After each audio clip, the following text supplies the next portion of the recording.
Boa tarde, Gazeta Entrevista inicia mais uma edição nesta segunda-feira, primeira edição da semana. E nós vamos já tratar nesses dois primeiros blocos do programa de hoje a respeito, sobretudo, de política regional, né? Mas claro que a gente vai acabar extrapolando também, falando um pouco do cenário nacional, porque o momento exige. A conversa vai ser com o deputado estadual Daniel Zen, com quem eu divido a tela agora. Deputado, boa tarde e seja bem-vindo ao Gazeta Entrevista. Boa tarde, Tan. Boa tarde para toda a equipe aí do programa, da TV Gazeta e todo mundo que está nos acompanhando. Deputado, a retomada dos trabalhos na Assembleia Legislativa, na sua avaliação, qual deveria ser os pontos de agenda principal? Eu me lembro que você teve que acionar até a Justiça para poder ter acesso a algumas informações relacionadas à gestão pública em saúde em função da Covid. Esse é um dos pontos prioritários? Com certeza, tá. Eu acho que, graças a Deus, ao que tudo indica, o pior já passou com relação à pandemia de Covid-19. Mas ainda não passou por completo, né? A gente ainda convive com muitos casos, infelizmente com muitos óbitos, e observamos uma gestão que é, no mínimo, questionável lá no hospital de campanha, no chamado Into Covid, né? Uma gestão que é feita por uma empresa privada, que foi contratada sem licitação, onde não há transparência nos pagamentos, onde há relatos de pacientes, tanto que foram curados quanto que infelizmente não resistiram, mas relatos assim chocantes a respeito das condições, a respeito do tipo de tratamento que é recebido lá, a respeito da forma como profissionais se dirigem aos pacientes, né, de maneira muitas vezes desrespeitosa, debochada, e esse tipo de situação realmente perdurou durante muitos meses, durante todo esse período que nós estamos convivendo com a pandemia, e parece que virou paisagem, sabe? Vai passando o tempo, as pessoas vão se acostumando, vão dizendo, não, é assim mesmo, e isso vai meio que caindo no esquecimento, ou entrando no senso comum. E nós não podemos admitir esse tipo de coisa, né? O contrato celebrado entre o governo do Estado e a empresa prestadora de serviço que faz a gestão do hospital de campanha do Into Covid, ele é muito caro, são milhões e milhões de reais todos os meses, né, teoricamente, para prestar um serviço de qualidade. E esse serviço passa longe de ser um serviço de qualidade. Agora, deputado, e essa necessidade de acionar a Justiça? O que o Parlamento, me parece que, não sei se eu posso estar equivocado, mas me pareceu uma postura, uma conduta isolada de um parlamentar ou outro, mas o próprio parlamento, a presidência, deveria se posicionar de uma forma mais incisiva, né, em relação a isso, ao acesso à informação, para que o parlamento possa conduzir os trabalhos aí. Certamente, tá. Isso é uma falha aqui da mesa diretora, ao não exigir, a não cobrar, a deixar passar em branco o fato de o Estado, o governo do Estado, os secretários, o próprio governador, muitas vezes não responder a requerimentos que são aprovados em plenário, outros requerimentos que foram aprovados em comissões e outros pedidos que são pedidos individuais, né, de parlamentares, de deputados, que são feitos com base na Lei de Acesso à Informação. Você vê que quando eu ajuizei 2 mandados de segurança, um em face da omissão da Secretaria de Educação e outro em face da omissão da Secretaria de Saúde, ambas as secretarias, por não encaminharem respostas aos requerimentos com pedido de informação formulados pela Assembleia, você vê que ali já foi uma medida extrema, porque é como se o parlamento estivesse reconhecendo que não está sendo respeitado, né? E está tendo que se recorrer ao Poder Judiciário, a um outro poder, para fazer valer as suas prerrogativas enquanto Casa Legislativa, enquanto Assembleia Legislativa, enquanto Casa do Povo. Ainda são 2 mandados de segurança que ainda estão tramitando, espero que todas as informações solicitadas sejam encaminhadas para que nós possamos exercer o nosso poder dever de fiscalizar. Quando a gente está pedindo informação, nós não estamos dizendo que tem coisa errada. Não é isso. Eu não estou pressupondo nada, eu não estou fazendo um pré-julgamento. Eu estou tão somente querendo poder fiscalizar, observar, avaliar, analisar E aí, obviamente, se tiver alguma coisa errada, a gente vai lá e toma as providências. Se não tiver, está tudo bem. Por que essa resistência, né? Essa coisa de não querer responder aos requerimentos? Isso é muito feio, né? Eu acho que isso não deve ser feito. Os poderes, o executivo, o legislativo e o judiciário têm que funcionar de forma independente, mas harmônica entre si. Então, quando um deputado, qualquer que seja ele, de situação ou de oposição, faz um requerimento pedindo informação, ele tem que ser respondido. Deputado, o jornalista Astério Moreira, na uma das últimas edições da coluna dele, ele faz uma reflexão a respeito da qualidade da gestão pública atual, como consequência das últimas 2 eleições, né?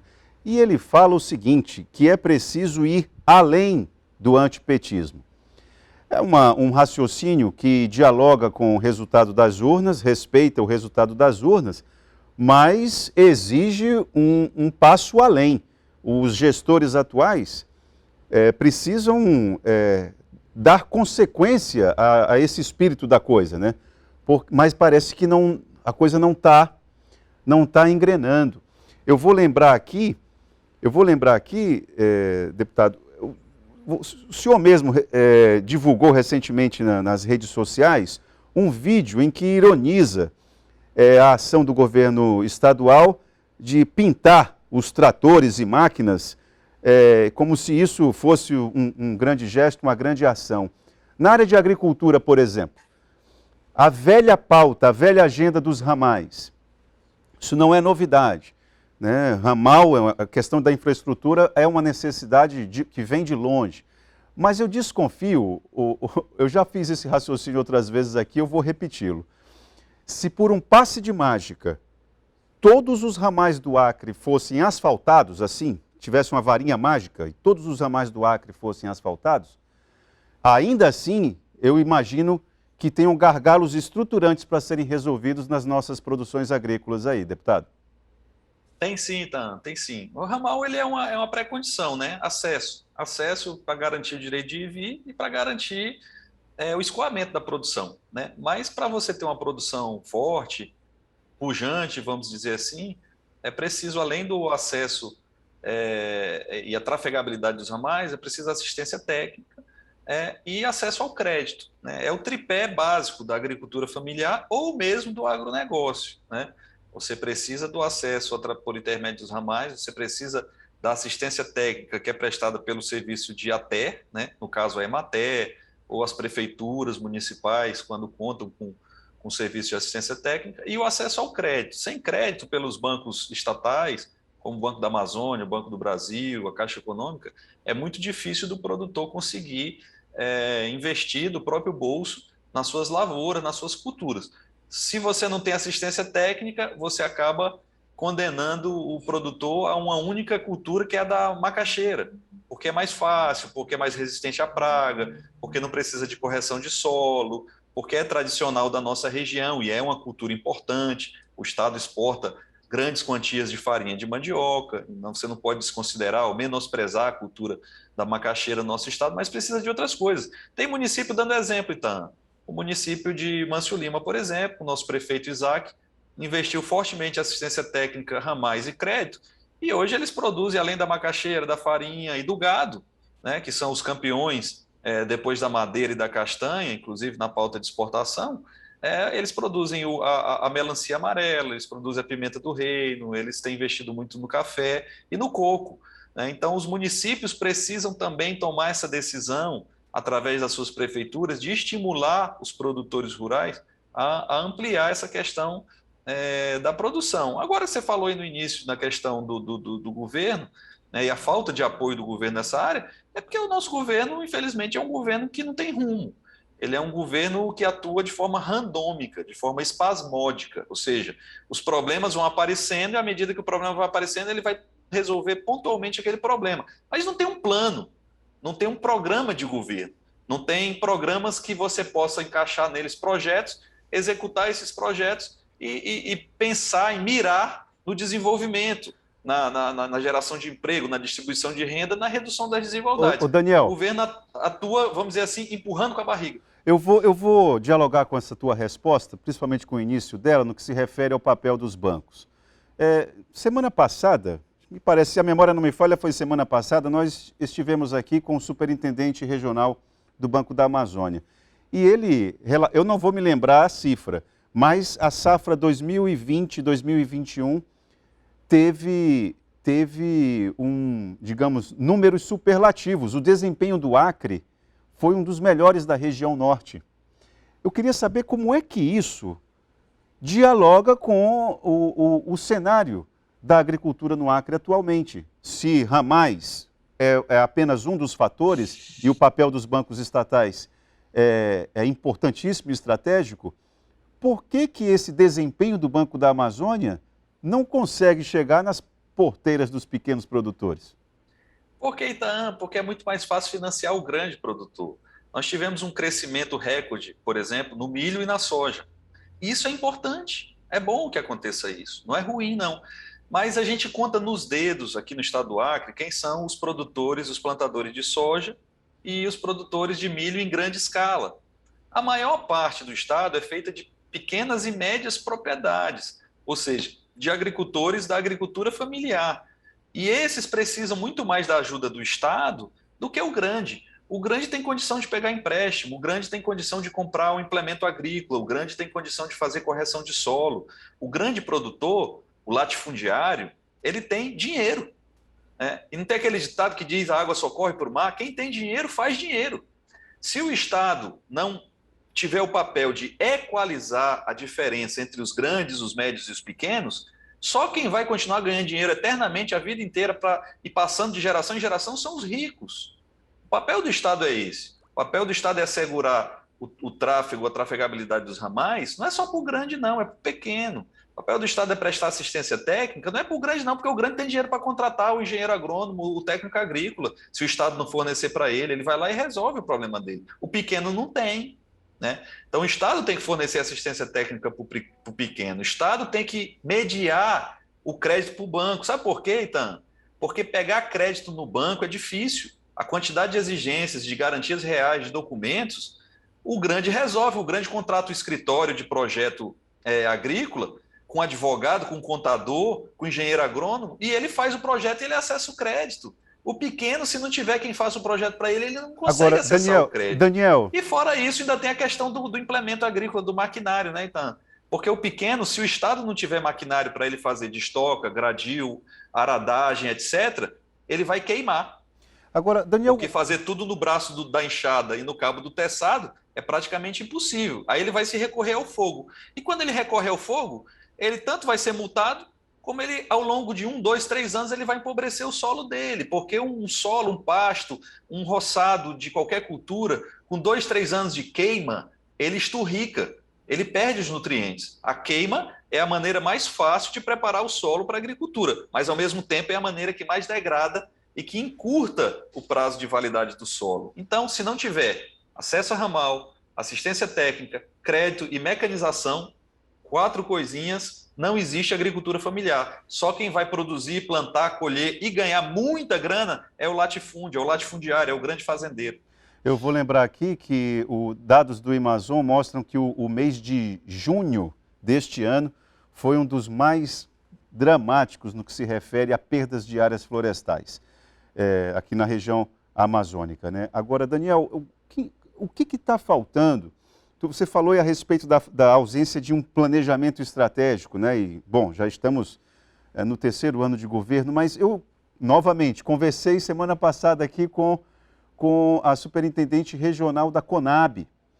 E me parece que todos esses gestores, eles têm muito clara a missão deles. Então, assim, o programa de aquisição de alimentos, por exemplo, um programa importantíssimo. A Conab está aí para poder... Agora, está faltando alguém que faça a costura. Eu até cobrei outro dia, num programa de rádio, cadê a fotografia do gestor do Ministério da Agricultura, do secretário de Agropecuária e Produção e Agronegócio, né? E o pessoal da Conab? Cadê essa foto junta, né? A gente não tem essa fotografia, Daniel. Não tem, Itan. Primeiro que o governo já trocou de secretário de Agricultura e Pecuária 3 vezes, né? Assim tem feito em outras secretarias. Se você for olhar em outras áreas, como a educação, por exemplo, a secretária que assumiu recentemente, mas os gerentes da Secretaria de Educação nos núcleos do interior, por exemplo, já estão na 4ª geração em 2 anos e meio. Tem município que já trocou de coordenador do núcleo da Secretaria de Educação 5 vezes. Aí, meu amigo, não tem trabalho, não tem continuidade, não tem planejamento. Já não tem planejamento. E com esse troca-troca, governar não é só nomear e exonerar. Esse é o problema do governo. Acha que vai resolver os problemas substituindo as pessoas, trocando. Põe um, não deu certo, tira, coloca outro, não deu certo, tira, coloca outro. E nisso o governo está acabando. E as pessoas não conseguem nem esquentar o seu lugar na cadeira, nos seus respectivos cargos. O que dirá realizar, executar um plano que não existe. Né? Então, assim, mas o Zen está criticando tudo, quer dizer que nada de bom acontece? Não estou dizendo isso. Quando acontecem coisas boas, a gente reconhece, a gente elogia. O governo tem lá os seus feitos, as suas realizações. Mas é muito pouco para quem dizia que ia ser um governo de uma transformação. É muito pouco para quem dizia, por exemplo, a educação. Então, 1 ano e meio de suspensão das aulas presenciais. As aulas estão anunciando o retorno da aula já em setembro, das aulas presenciais. E agora que o governo vai mandar para a Assembleia o projeto de lei para assegurar o acesso à internet de professores. E nem está pensando no acesso à internet dos alunos. Né? Sendo que tanto eu quanto o deputado Genilson apresentamos anteprojetos de lei nesse sentido há meses atrás. Deputado, nós vamos fazer um breve intervalo e isso eu vou só acrescentar um outro detalhe a respeito desse retorno às aulas, de que o governo não preparou, do ponto de vista arquitetônico, não preparou as escolas para esse retorno, me parece. Então, isso aí é uma outra situação que exigiria um esforço por parte da Secretaria de Estado de Educação para garantir o retorno, possível retorno, mesmo que de forma reduzida, dos alunos para o ambiente escolar. Né? Preciso dar segurança sanitária aos estudantes e profissionais da educação. Nós vamos fazer um breve intervalo. Eu queria voltar pedindo para o deputado Daniel Zen fazer uma reflexão a respeito dessa situação da reforma no sistema eleitoral, né? Quais as consequências para gente que quer se reeleger e para nós eleitores, né? Em que nós precisamos prestar atenção a partir do fim das coligações proporcionais. Nós vamos fazer um breve intervalo e já voltamos com o Gazeta Entrevista.